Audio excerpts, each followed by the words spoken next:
Okay, hello. Welcome everyone. How are you? I hope you can all hear me. I am delighted to be here with you tonight, virtually, if not in person. We're really pleased that you've joined us for our inaugural event for our Media of Mediumship project. And this is an impact and engagement program that's funded by the AHRC, and it's run in collaboration between the University of Stirling, Senate House Library, and of course the Science Museum, where you're watching tonight through the Zoom platform.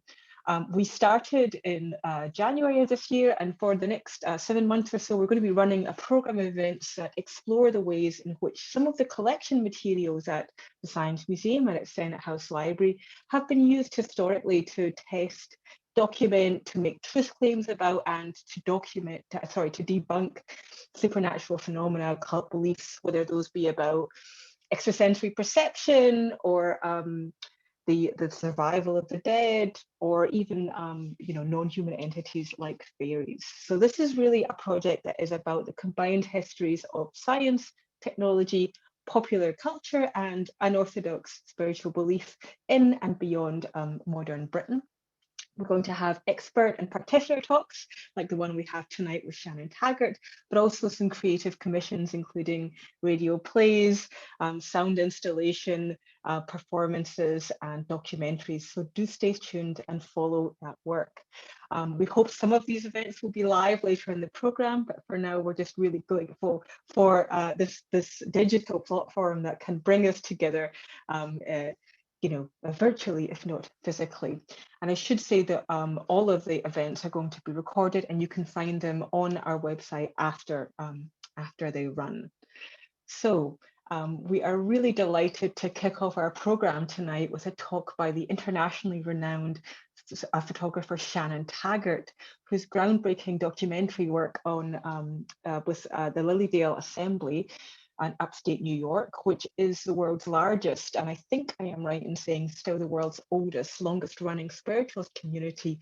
This work speaks directly to the main concerns of our project. So we're really keen to have her on board. You can see some of that work in her fantastic 2019 book, Séance, which was published by Fulgur Press and named in that year by Time magazine as one of the best photo books of the year. Her talk tonight is entitled Spiritualism, Photography and the Search for Ectoplasm. We're going to hear about Shannon's practice, but also about how she's drawn upon, been informed by the history of spirit photography. We're going to run for about 40 minutes, at the end of which there'll be a Q&A session, so you will have an opportunity to ask questions. Mics and cameras will remain off for audience members. We'll invite you to put your question into the Q&A, and then our moderator will pass them on to me, who will pass them on to Shannon.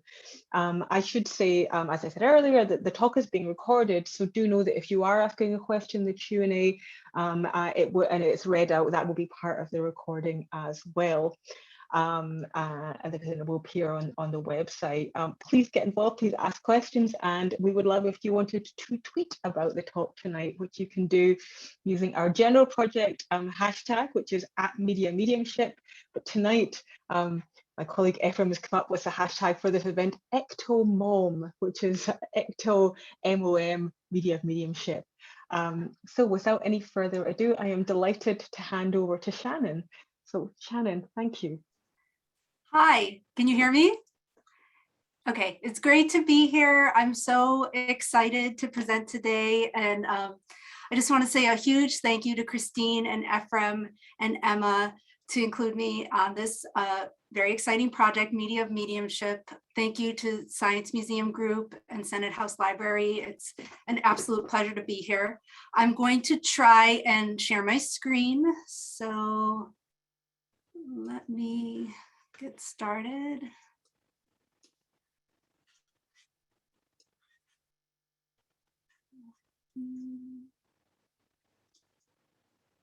Is that good? You're seeing just my book cover?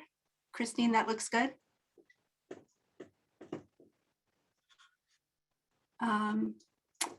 Okay, I just want to make sure the screen share looks good. Yes? Okay, great. I'm going to move forward.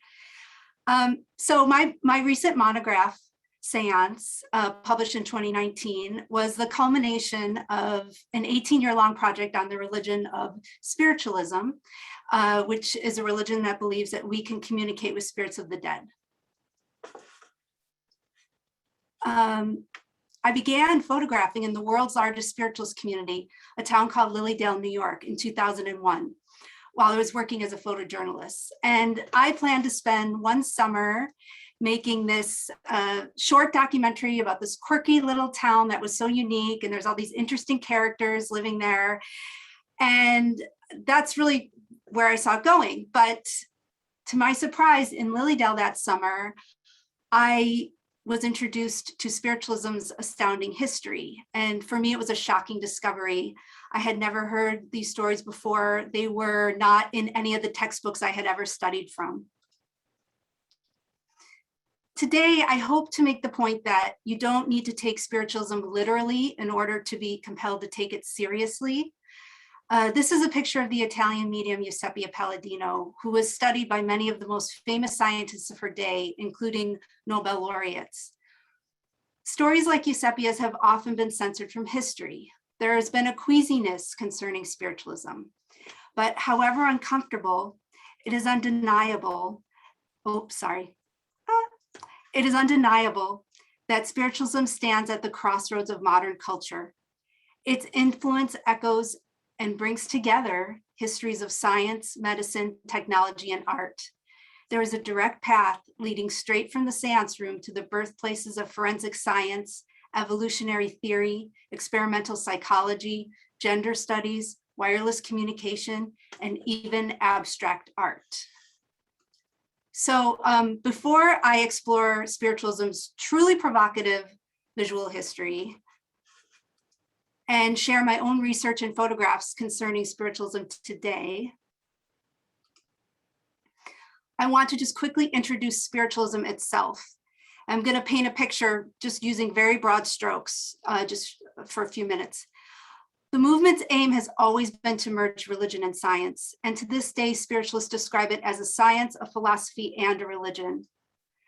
And some may find this fact confusing, but spiritualists reject any association with the occult, with paganism, with witchcraft, or ceremonial magic. And I use this photo to demonstrate that the pioneering spiritualists were not in ceremonial outfits or, doing, ceremonial magic. Spiritualists view the practice of communicating with the dead as progressive, as a scientific act in tune with the laws of nature. Spiritualists identify as rationalists who use reason to investigate their religion. They're descendants of the Enlightenment, and they seek to create evidence of their beliefs in many ways, including experiments with art and photography. Spiritualism is an American-born religion. It began in upstate New York in 1848 when two adolescent sisters, Kate and Margaret Fox, claimed contact with the spirit of a murdered man buried beneath their home. Their method of communicating with this spirit using letter-coded rapping developed into a hugely popular movement that spread across the Western world. Spiritualism not only gave a voice to the departed, but also to the disenfranchised. Reformers and radicals were drawn to the movement. Abolitionists, free love and child rights advocates, marriage reformers, vegetarians, holistic medicine practitioners, they were all part of its development. The women's rights movement was particularly linked because spiritualism was a revolutionary religion. It placed men and women as equals. At a time when it was dangerous for women to speak in public, spiritualists offered their platforms to suffragettes such as Susan B. Anthony. The first woman to run for president in the United States, Victoria Woodhull, campaigned proudly as a spiritualist medium in 1872. In the 1989 book, Radical Spirits, academic Anne Brody explains how this history has been censored. And in the preface to the second edition, she explains how she was confronted by colleagues who said that she was tainting the women's rights movement by acknowledging its connection to spiritualism. It's important to note that at the time spiritualism developed, scientists were proving that unseen forces do indeed surround us. Invisible communication happened with the telegraph, the telephone, the phonograph. Radiation was discovered. germ theory of disease was proposed, the power of electricity was harnessed. Some of the esteemed scientists responsible for these discoveries also investigated spiritualism, such as Marie and Pierre Curie, and Thomas Edison, who for the last 10 years of his life worked on a device to talk with the dead.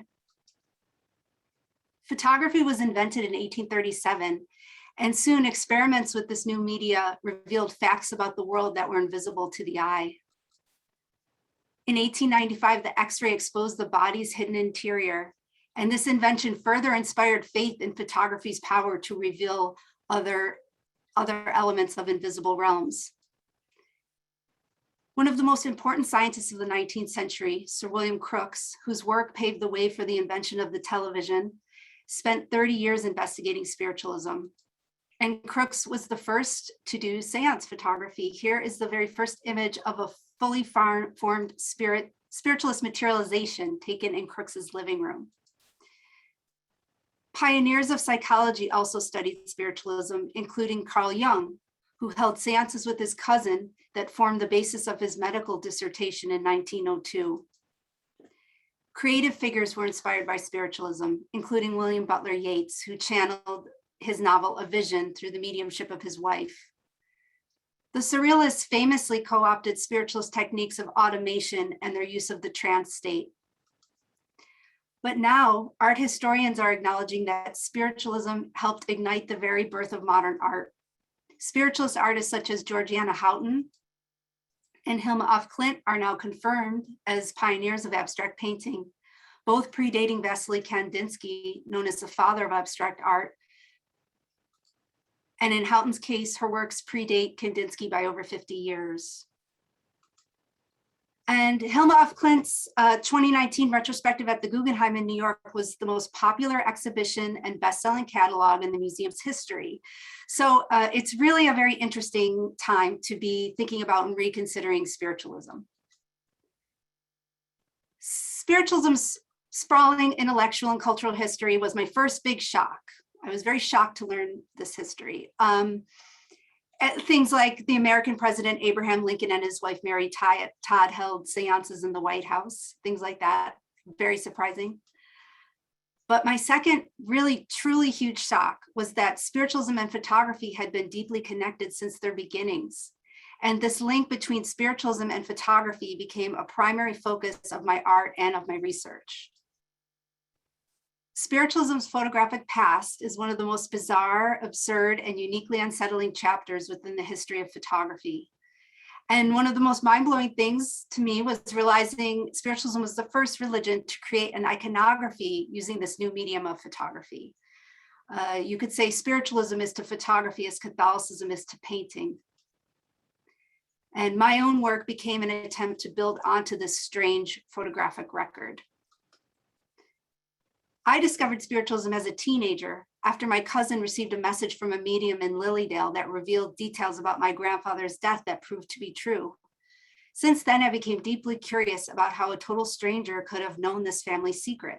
This personal event is what led me to the project. I knew almost nothing about spiritualism when I began photographing in Lily Dale in 2001. And at first, I could not understand how these sane people were telling me they were talking with dead people, but I was so curious to learn about their beliefs and their experiences, and I wanted to learn everything I could about spiritualism and mediumship.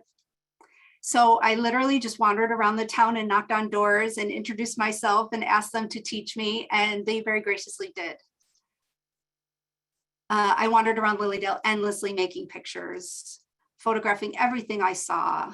This is a wall of deceased mediums, a swan in the lake, spiritual healings, spoon bending classes. I eventually got the nerve to ask to sit in on some readings with mediums and their clients. But I was constantly questioning how to photograph spiritualism. How do you photograph the exchange between a veiled presence and a visible body? Eventually, I was allowed to bring my camera into some seances, and I struggled with how to be true to the psychological reality of these events. I constantly asked myself, how do you photograph the invisible?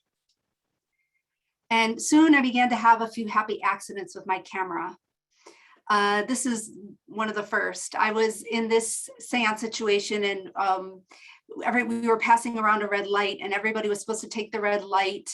And there's a phenomenon called transfiguration in spiritualism, which they say that the spirits can change your face. So we're looking at this woman with this flashlight, and everybody in the room is saying, oh my gosh, I see this. I see your doppelganger next to you. There's a face that looks just like you, but it's not actually you. Oh, maybe it's your grandmother. Oh no, maybe it's your spirit guide. Maybe it's the priestess Marie Laveau. So everybody was verbalizing how they're seeing this face, and I did not see this face. I saw a woman holding a flashlight, and I took a picture that was meant to be a straightforward document. And when I got my film back, I saw this second face, and this accident was more true to the event than anything I could have made intentionally. And I found this accidental picture thrilling, and it felt synchronistic. It was very uncanny. And this is another early accidental picture. I was in the museum, and I was taking pictures of Dorothy, who was working in the museum, and 2 different rolls of film. I got this red or this purple orb right by her shoulder, and it was different parts of the frame, but right on her shoulder, the same spot. And so I printed the pictures and I brought them to her, and I said, I've never gotten anything like this before, but I thought you might find these interesting. And she took the photos in her hands, and she looked for a really long time, and she said, oh, that's Bob. And she met her deceased husband. And she was convinced that I had photographed the spirit of Bob, and that he appeared as its orb. And the following week, she was telling people, that's the girl who photographed Bob in the museum. And before this experience, I had never thought of photographic anomalies having meaning, or assigning them meaning, or being meaningful in any way. And so also in this museum was where I was first introduced to spirit photographs. And unexpectedly, I stumbled upon this obscure photographic record, and I became very fascinated by it. I had never heard the term spirit photography before. I was shocked to learn about this history. These images were not acknowledged in any of the photography books I studied from. I was blown away by these pictures. I was shocked by their absurdity, their outrageousness, their oddness, and their tenderness, and how they spoke about grief and love and loss. But it was the pictures of spiritualist mediums in action that became of most interest to me. And discovering ectoplasm, the bodily excretion that was said to morph into form, that really blew my mind. I found the photographs of ectoplasm particularly shocking. These images were highly strange and grotesque and oddly beautiful. They were the most uniquely unsettling photographs I had ever encountered. And I desperately wanted to decode these images. I wanted to know the meaning behind them. I wanted to understand what ectoplasm even was. And so I think for many of us, myself included, you may have first heard the term ectoplasm via the movie Ghostbusters. So Ghostbusters was co-written and created by Dan Aykroyd, and Dan is actually a 4th generation spiritualist, and he's drawing the term straight from spiritualist history.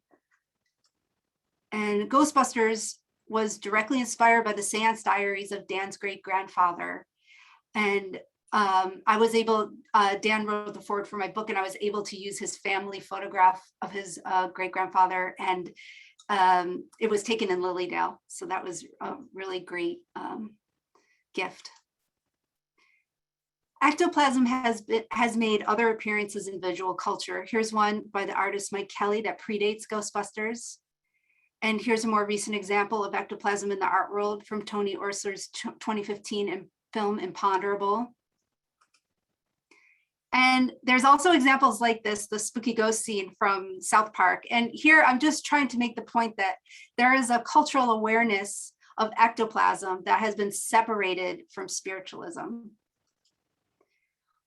Within these recent examples, the visionary artist Paul Laffoley, with his statement, "Ectoplasm unites life with death," comes closest to explaining ectoplasm's authentic meaning. The word ectoplasm is taken from the Greek ektos plus plasma, meaning outside formed. It's a paradoxical substance that is both spiritual and material. It is a physical substance that is believed to merge the realms of life and death. It was named by Charles Richet, a Nobel Prize winner in medicine. And in Richet's description, it is an extension of the medium's body that creates a form for itself and seemingly comes to life. In the Victorian era and into the early 20th century, serious attempts were made to study ectoplasm. Some compared it to natural phenomena like plasma, spider webs, slime molds, and the chrysalis of caterpillars or the pseudopods of protozoa. But there's the problem of cross-cultural evidence. Why doesn't ectoplasm appear in other cultures or throughout the ages? It seems to move across the world only after the photographic evidence has been shared. Some argue that psychokinetic abilities are accessed through a technique of visual focus. An example is how paintings and sculptures of levitations and stigmata served as inspiration for the bodily feats of Catholic saints like Saint Joseph of Cupertino and Saint Catherine of Siena. Others point to the shamanic concept of spiritualized phlegm as a cross-cultural example. This is when the plant medicine combines with the shaman's biochemistry and it's transmuted and the mucus is used for healing.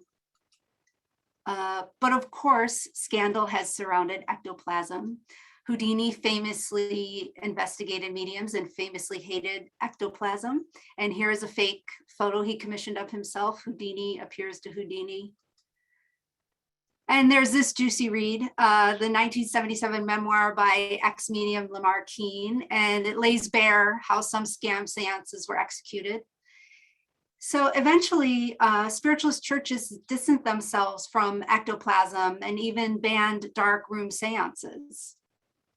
Instead, spiritualism began focusing almost exclusively on clairvoyant mediumship, much like what we see on the TV shows, such as Long Island Medium, with its bright rooms filled with tissue boxes and candles and celebrity clients. It's a very different aesthetic. Here, I just want to make the point that spirit photography has always been a controversial topic, and it's controversial for spiritualists as well. Spiritualists are free thinkers and there's no dogma, and it depends on the spiritualist how they feel about spirit photography. Some believe some of the past photos are fake, some believe all of them are fake, some believe all of them might be true. Others believe that it's not a practice that should be used anymore. Some believe that they're going to prove it or that we will have new spirit photography. It just depends. So it's a very controversial topic everywhere. But that said, many of the mediums I met told me they believed in the reality of ectoplasm. Pictures or not. And I couldn't help but wonder if there were other mediums out there in the world somewhere trying to produce ectoplasm. And this question led me to the Arthur Findlay College. It's a learning center for spiritualists outside of London near Stansted Airport. And the best way to describe Arthur Findlay College is as a Hogwarts for adult spiritualists. And I mean that in the best way. And the Arthur Findlay College had always kept the ectoplasm seance alive, even when it was unfashionable. I traveled to Arthur Findlay College in 2003 to attend a course as a student. And I finally saw a real medium's cabinet like I had seen in the vintage photos. The week was filled with classes and demonstrations. Here's one of many exercises on how to use a medium's cabinet. This was our classroom, Séance classroom. All week, every morning and afternoon, we sat in the dark and sang, calling the spirits in, asking them to appear. We were told ectoplasm is very dangerous to produce and that only the very best mediums can produce it. And each of us had students had to take a turn in the medium's cabinet to see what would happen. But there definitely was no ectoplasm appearing. And by midweek, our teacher informed us that we were all pretty bad physical mediums and that he was a good one, but our psychic vibe was just off. We were killing the ectoplasm. And so everyone was really down about this and hearing that we were really bad at physical mediumship and no one was going to be good at ectoplasm. And all week there was a medium named Sharon who was in the class and she kept saying, I just don't get this at home. I get ectoplasm at home. I don't know what's happening here. And so She broke into the tea break one time with tissues and hanging all over her head and collapsed into a chair and said, "Oh, look, I've got some." And that was as close as we got to ectoplasm that week, other than this wax artifact that they had in the museum. And so I became frustrated by photographing the topic of spiritualism. I felt very stuck. I was uncertain that if it was anything you could really do a documentary project about. And I was doubtful I would ever encounter ectoplasm in the classic sense, and that I would ever be able to make compelling photographs. So I stopped working for a period of 3 or 4 years. But I found I couldn't stop thinking about spiritualism. So that's really when I became a researcher, and I started reading about the history of cyclical research and spiritualist history and parapsychology and shamanism and the anthropology of ritual. And these are 2 of the books that really made me rethink the topic entirely, and they helped me to embrace the ambiguity and the performative aspects. And during this research period, I learned about the instrumental transcommunication movement and the use of technology and combined with mediumship, where video cameras, audio recorders, still cameras, and radios are used for spirit communication. The merging of instrumental transcommunication with spiritualism was largely influenced by the famous Skoll experiments in the 1990s in England. Skoll caused quite a controversy, with some insisting it to be the best physical evidence of spirit communication ever made. The Skoll seances created a large amount of audio, video, and photography, and I was very inspired by this visionary use of technology and the photographs. And I was struck by the holiness of the photographic material and how at Skoll, photographic artifacts were the vehicle for this communication, this otherworldly communication. And this theme of pictures and photos as relics. And the Skoll mediums reported a variety of photographic phenomena, including levitating cameras that took pictures by themselves. And plans for an audio communication device designed by the spirit of Thomas Edison, sent to their seance room, etched onto a roll of Kodachrome film. So I wanted to learn what was happening with photography and other technologies inside seance rooms. And this is an image documenting a photographic seance practice called scotography. It's when you take a photo paper and you'll do a circle with a medium, and then they'll flash a light quick, and then you develop your picture, and then when you get it, you read it for whatever messages might be on. It's a cameraless experiment. My research brought me back to Arthur Findlay College in England, where I began learning about ITC and documenting the combination of mediumship and technology. And I became very inspired by these practitioners with the do-it-yourself techniques and the technical rule breaking and the experimental processes and the use of play, and how they combined and used their instruments as an extension of their senses. And I discovered that spiritualist photography was evolving in the digital age. I encountered orb photography, which could be considered one of the primary spirit photographies of today. Much has been written about this movement as to whether orbs are simply just dust particles, water drops, or camera glitches. But for orb photographers, this debate is mostly besides the point. The point of an orb is to interact with it. The main technique is called orb calling. So it's when you call in the orbs to the space and ask them to appear for the camera. And they direct them into patterns, make them move. There are some that they'll have the whole room fill up with orbs, and they'll use computer software images to zoom and search for symbols and faces. I also began researching mediums who are documenting themselves using cameras. And I do a lot of this research on Facebook. And this is one of my favorite spirit photographers today. It's a medium, Annette Tollis. And these are some experiments. She did of herself in trance using a thermal camera. These are some, I think, with a 3D function that she's documenting. And I was kind of shocked at how these reminded me of the new sonograms, now some of her pictures. And Annette and several other mediums, they will photograph the eyeglasses and photograph the reflections. And this is when they go into trance with the glasses on, and then they photograph the reflections to show spirits. And I put in a few examples of these because it's a little hard to see, but they say the spirits come in right over their eyes. And then they'll post the pictures and see if anybody recognizes them, and then take the picture and pair it with the spirit. And sometimes celebrity spirits appear. This is the said to be the spirit of Gustave Shelley, the French doctor and psychical researcher. So learning about ITC inspired me to do some of my own photography experiments that appear in the book. This is a water scrying experiment. This is when you put your hands in the water and then you photograph the water to see. And here's another water experiment. This me at Loch Ness. This is smoke scrying. And orbs. I even did some orb experiments. And I took this picture in Italy. I was with a bunch of orb photographers, and they said, okay, we're going to go and do some orb photography. And I said, I'm not going to get any orbs. I'm going to come with my camera, but I'm telling you, I won't get orbs. And they said, oh no, if we go in the mountains and say our prayers, you will get orbs.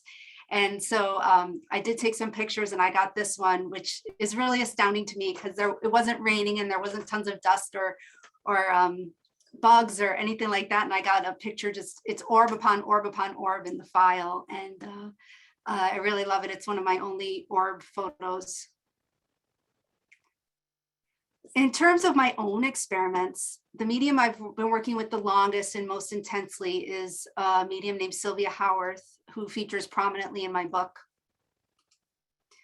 Sylvia is incredibly creative and a true artist, and I could do an entire presentation on her work. This is a camera obscura she installed in her bedroom with a paper mache seance doll. Here's Sylvia using a gaming technology. It's a Kinect Xbox motion camera. And how it works is it tracks the motion of your body. So Sylvia will use it, she'll have it track her body, and then she'll sit in the cabinet and go into trance, and she'll ask the spirit to move without her. And so here she asks the spirit to shake hands with my friend Donna. Sylvia takes videos of herself, and she captures the video at points of corruption using these digital riffs to illustrate her experience of the ineffable. There are thousands of these corrupted screen grabs, which Sylvia compiles into digital notebooks.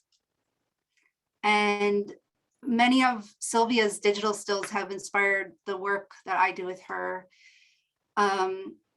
You know, this idea of using the camera to show Sylvia morphing or deconstructing, or the concept of masking, where the spirit appears over the medium's face, or to illustrate the spiritualist concept of blending, when they blend their consciousness with the spirit. I mentioned a few celebrity spirits earlier, and many spiritualist mediums claim celebrity spirit guides, or they have contact with celebrities. And some of the most popular are Michael Jackson, Freddie Mercury, and Louis Armstrong. And they're painted on Sylvia. These are Sylvia's handmade trumpets.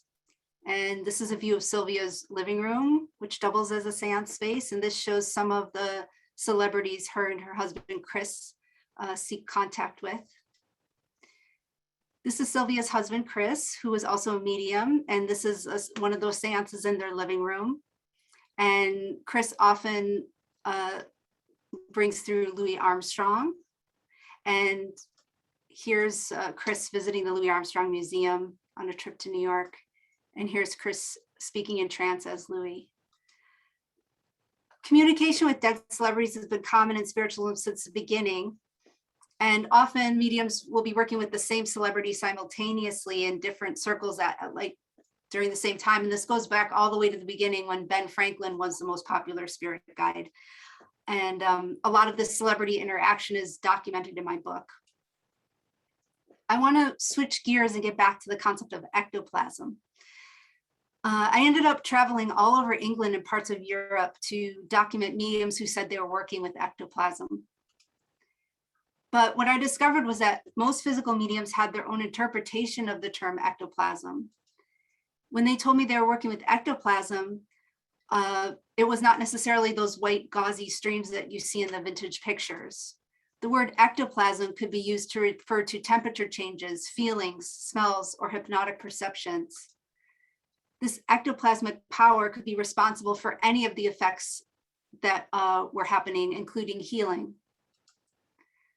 Ectoplasm could be material, but it was also described as an invisible energy, a force that could act upon the body. I thought about my previous accidental photographs, and I began to consider how photography's automatic process sometimes rendered the perfect metaphor for the invisible situation. And this is one example where this is the medium Sharon Harvey. And I was photographing Sharon in trance. And she said, before the seance started, don't do any blurry pictures. Make them as fast as possible. I don't want anybody saying we were trying to trick them. And I said, okay. So I turned up the camera as fast as I could go. And then in the middle of the seance, her spirit guide addressed me directly and said, I want you to take one long exposure where I show you my mask. And that was this picture. I started to really play with the process. And I became excited by crossing the boundary of what is considered being a bad photographer, being unprofessional, or acting wrong. And I invited photographic anomalies. I sought photographs that contained both mechanical and spiritual explanations, requiring an interpretation to be made. This approach considers the conjuring power of photography itself. It embraces the mystery of who or what is the medium. I want to switch gears again now and get back to the concept of literal ectoplasm, like the white streams we see in the early photos. The most famous and controversial ectoplasmic medium in the world right now is a man named Kai Mugi from Germany. In 2013, I had my first opportunity to photograph Kai. And Kai was different from most of the physical mediums I met. When Kai said he produced ectoplasm, he meant exactly like the white gauzy streams seen in the vintage images. It was a truly surreal experience, like watching the pictures from the past jump to life right before my eyes. According to Kai, ectoplasm can be seen as a device, a screen for projection, a place to put the unarticulated. According to Kai, ectoplasm can act as a physical place for the ineffable. And he also describes ectoplasm as a flesh that is literally born, like a living, breathing substance. I'll play that one more time. People usually ask that I play that more than once. This is a stop motion video I made. Oh, sorry. I asked Kai why. What is the purpose of these seances? What is the purpose of producing ectoplasm? Why are you going around the world doing this? And he said there are two reasons. The first, ectoplasm has healing powers, and this healing is a byproduct that comes about through simply the attempt to merge the material and spiritual realms.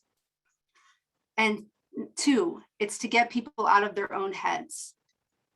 Kai says, and I quote, "We are not trying to make anyone believe anything. We are just happy if at least they have one thought outside of their normal thought pattern during our seance." Soon after I made my first photographs of Kai, he was accused of fraud by several parapsychologists who were had grants and they were studying him. And it developed into a full-blown scandal. And many papers were written about this, and it's all online. It was around a vicious debate revolving around whether Kai had purchased 2 kilograms of Halloween spiderweb material, and I'm not sure how they found that out. I think his eBay account was hacked. There was a lot of back and forth. many people were very distraught about Kai. And so after this happened, I thought, what is Kai going to do now? Like, is he going to stop his seances? I was really curious. But Kai continued on, unbothered by critics, and he did something shocking. He brought back full-formed materializations. This is something that had not happened in spiritualism in a very long time and was very uncommon. You may remember this image from earlier, William Crookes with the spirit of Katie King. Here is Kai manifesting Katie King's father, the most famous spirit in the history of the Séance, the pirate John King. So when I saw these images online, I decided I had to go see these for myself. I had to go photograph Kai again. And so I talked to Kai and his wife, Julia, and I told them I wanted to come. And he said he only did these seances in Germany or in Switzerland with a certain group of people. And he said, you can come, but I can't guarantee that there will be a manifestation or there will be a materialization. And I don't know if you'll get any photographs. And so I took the chance and I went. And there was a materialization. And I photographed it and I made this picture. And Kai said, send me the picture as soon as you get back to your Airbnb. And so that evening, as soon as I took this, I sent it back and immediately I got a response saying, oh no, this picture is horrible. And he called it literally a mediumistic preterm birth. And he said this was a result of too much pressure to perform being put on his trance state. And so the spirit that came forth was malformed. And I should say that at this point, he told me I could never show this picture. It could never be seen. It was so terrible.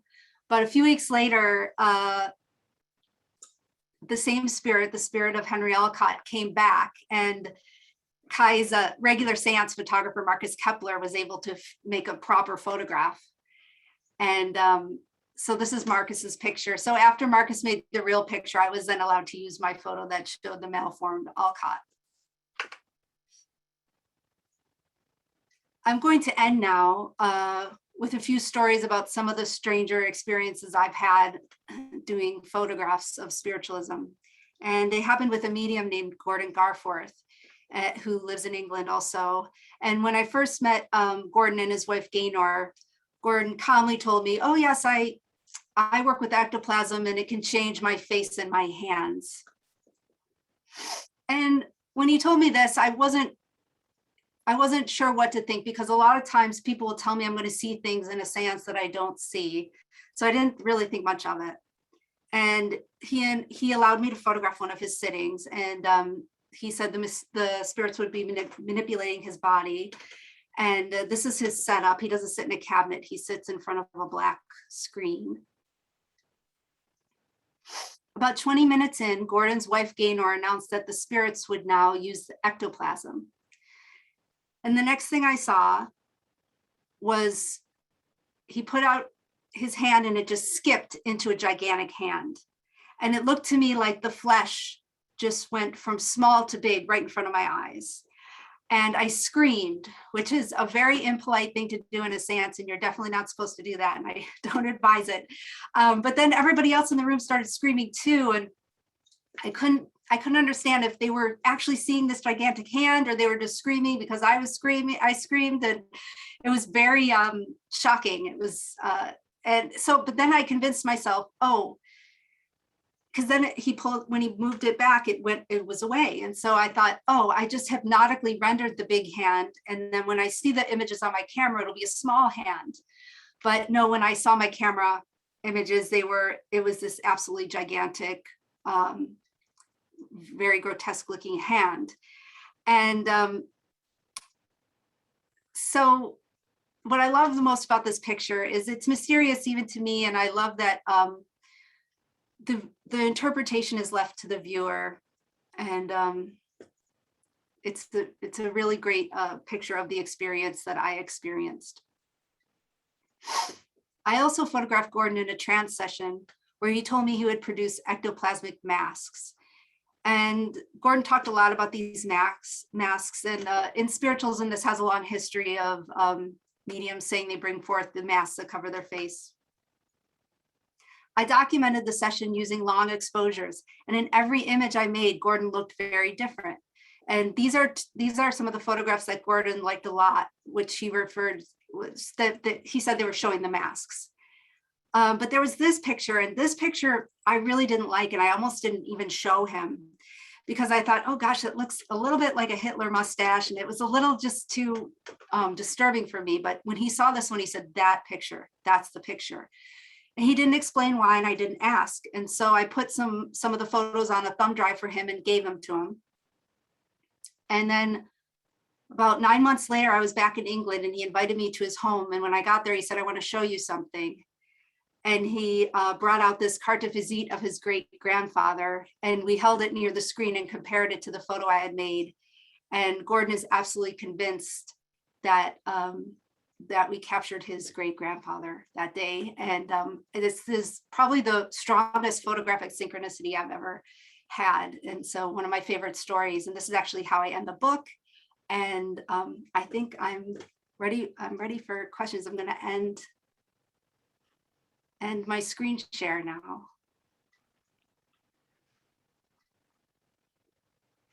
Fantastic. Thank you so much, Shannon. That was a brilliant talk and really arresting images there. I'm struck by, you know, the way in which they could be pictures of seances. They might be something you would see at a biennale or an art installation as well, the way that the aesthetic of modern art and also the kind of evidentiary use is kind of combining. So I'm sure we've got lots of questions coming in for our audience.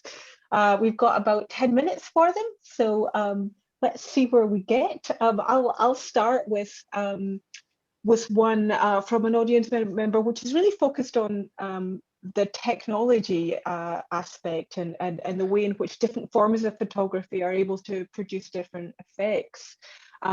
They're asking, do you think spirit photographs taken on film seem somehow more true than digital ones? And I guess part of that question would also be true to whom. So what are your thoughts on that? I think every type of photography has its own way, its own properties. And yes, I guess some people see film photography as being authentic because it is an analog process, but the digital process is what people are using now, and the effects are getting very strange. Some of the examples I see are really actually very visually provocative. Mm-hmm. And I myself, I'm now shooting digital, and I find that I have a lot more leeway to get detail out of the shadows and the darks, and even very intense color that you could not get in a dark room when you're printing in a dark room, or unless you can't even get out of your negative unless you're doing a digital scan. So there is like it kind of expands, you get more gamut, like there's more information. So but I think both are valid, and people are using every single type to experiment with and have used every type. And gaming technology, that was a revelation for me. I've never seen that. Yes. So creative. Fantastic. Okay, more questions coming in here. An audience member says, asks, says that you described one of the first photographs that you'd taken as, I think it was a red flashlight, that the doppelganger ones as being happy accidents, and they're just wondering if you can elaborate a bit more than that. What did the camera malfunction? What do you think is happening to the camera? Is it more common in film cameras versus digital cameras and so forth? So that was a function of the time on the camera. So when you're in a very dark room, you absolutely have to do longer exposures to make a proper exposure. So I was doing a longer exposure, trying to catch the motion, and I don't remember the moment, but it looks like motion, or it was a longer exposure. And I was not doing that on purpose. I was actually just technically at where I needed to be to make a picture. But it gave me the idea it inspired me to play with the time element of photography, which is what I use a lot. And but yeah, it was accidental. I was just, so, you know, it was a longer exposure on a tripod. Yeah, fantastic. Great. Okay. Another question about use this wonderful phrase about the ambiguity of the performative aspect of these photos, because of course they're not just images, but they're performances, and sometimes the mode of production is performative as well.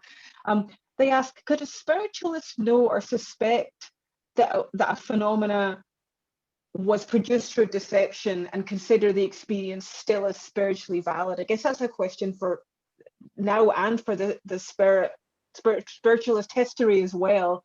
Can you know that an image is suspect but still believe that the experience was authentic or valid?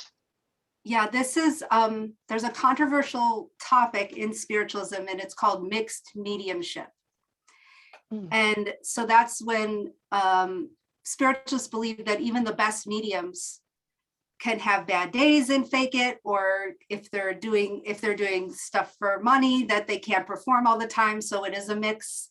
It's usually put in the mixed mediumship camp.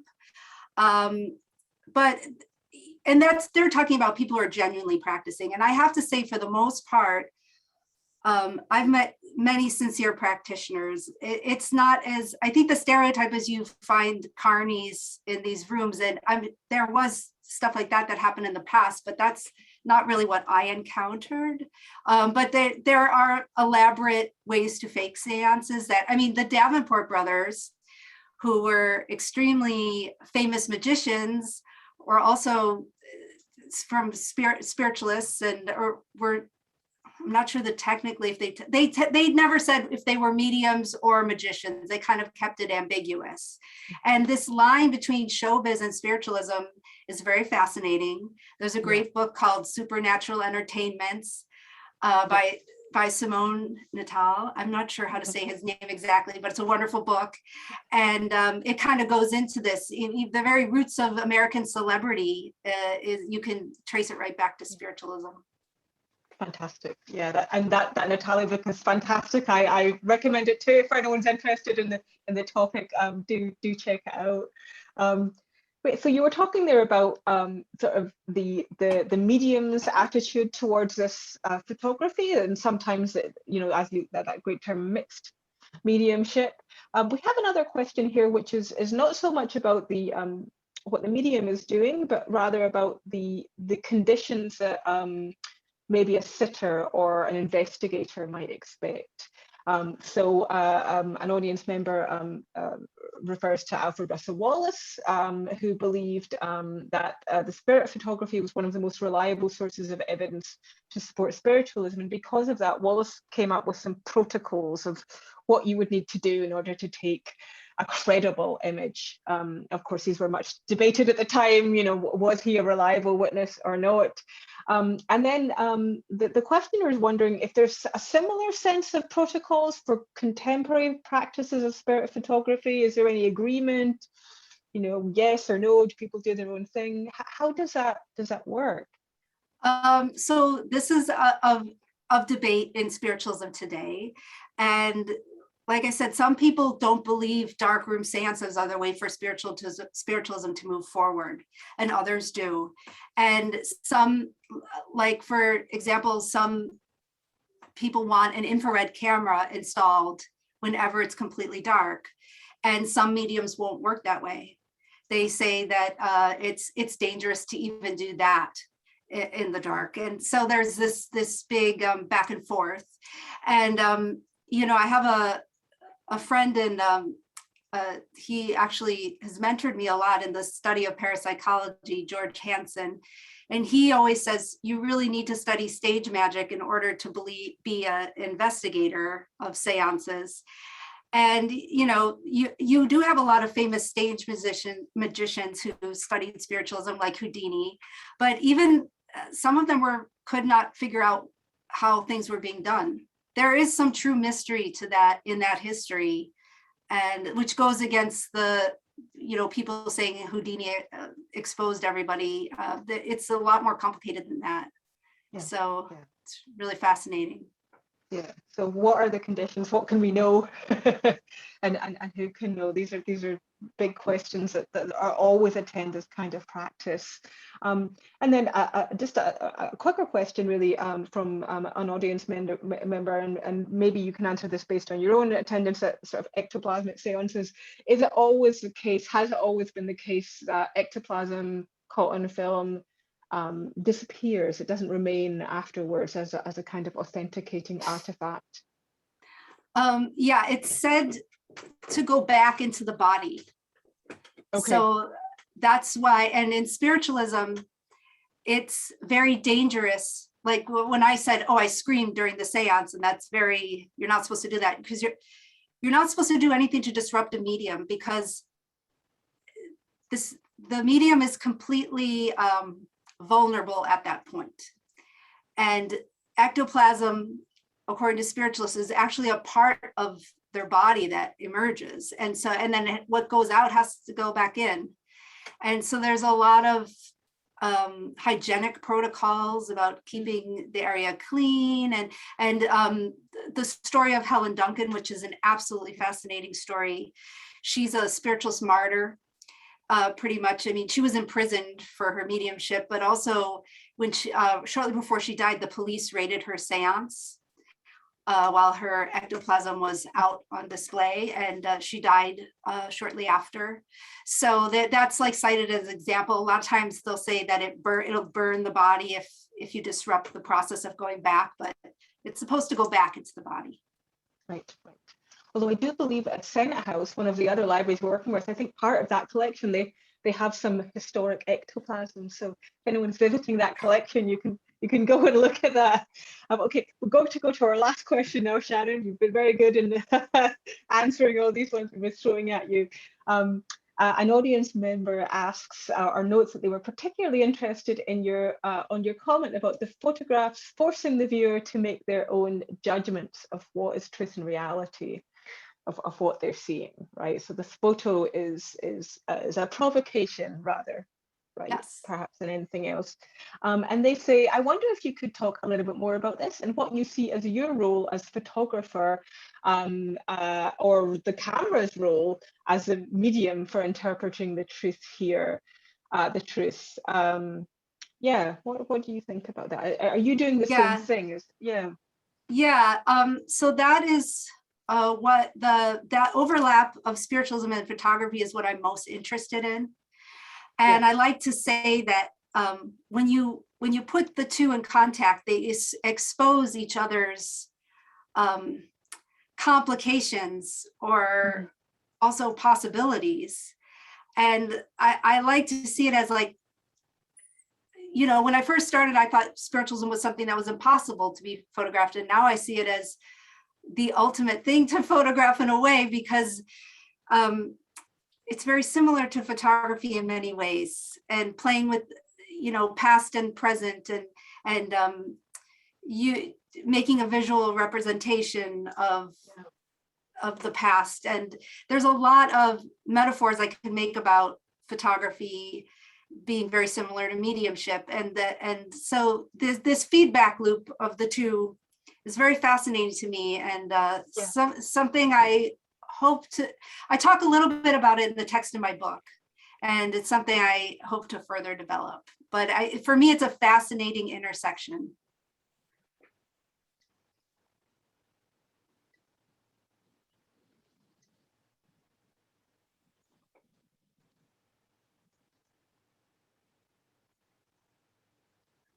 Okay, great. Sorry, you're a bit broken up there, Shannon, but you were talking about your book. So just just quickly. Oh, sorry, I broke. No, it's fine. It was just for me that last bit. You're talking about the book, and is there a new edition coming out? I hope so. There isn't one out right now, but I am going to have my first major exhibition will open this fall in Baltimore, and hope to make an announcement of that. And I will have some books at that event, but I'm hoping to have a new edition out soon. Oh, fantastic! That's great. Yeah, and I have a mailing list. It's on my website, shannontaggart.com, and all updates about the book will be posted. If anybody's interested. That's fantastic. Thanks so much, Shannon. Let us know about the exhibition. All that details, we'll definitely publicize it through the network. We've come to the end here. I'll just say briefly a few closing remarks. If we can maybe get our closing slide up on the share here. I know that you'll also you'll join me in thanking Shannon for a really stimulating discussion. And we'd love to hear more from you. We'd love to hear what you think. At the end of, we do have a very short audience survey. It's just 3 questions. We'll email it to you, and I think it will also be coming up on our screen here. If you could log in and do it, that would be great. That would be allow us to plan future events and get a better sense of some of the questions that this intersection between photography and spiritualism is raising for you. So please, if you can do that, that would be fantastic. And we really hope that you'll join us for upcoming events. We've got a lot coming up over the next few months. There will be Ephraim's going to post the survey in the chat and the password. Said that now. There'll be a talk from me on September 30th at National Science and Media Museum in Bradford. Hopefully that will be live, but if not, that will be online. And then we will have our performance magician duo, Dr. Nick Taylor and Ashton Carter, who are producing a multi-point of view Victorian seance recreation film for us. We're going to launch that on the website. We've got radio plays, documentaries, we've got an app-based sound installation, all coming up for you in the festive season, by which of course I mean Halloween. So please do stay tuned, spread the word, tweet. Thank you very much, and we will see you again soon. Shannon, thank you so much. Thank you. Thank you so much. And Adam, we can close now.